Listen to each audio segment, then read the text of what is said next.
Welcome to Chandru Studies Centers. One more sum in max. Find the value of x. X by 15 multiply within bracket multiply x by 135 is equal to 1. Multiply multiply x into x square by 15 multiply 135 is equal to 1. So we x square the 15 into 135 and 15 into 135 1 multiply square root.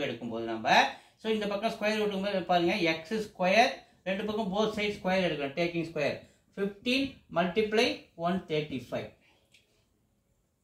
square root cancel square cancel x inga 15 into 135 15 into 9 அப்ப இத 15 square மாதிரி இல்லடா 2 தடவை 15 இருந்தா 15 square into 9 என்னன்னு எழுதலாம் நம்ம 3 square நம்ம எழுதலாம் சோ ஆட்டோமேட்டிக்கா தனித்தனியா எடுத்து எழுதினா 15 square into 3 square எழுதனா ஸ்கொயர் ரூட் கேன்சல் ஆகி என்ன நிக்குது 15 into 3 மட்டும் நிக்குது சோ ரெண்டு மல்டிப்ளை பண்ணா 45 லெஃப்ட் சைடுல x அப்படியே மெயின்டெய்ன் x ஓட வேல்யூ 45 ஓகேவா வியூஸ் வந்து பாருங்க லைக் பண்ணுங்க சப்போர்ட் பண்ணுங்க சப்ஸ்கிரைப் பண்ணுங்க நன்றி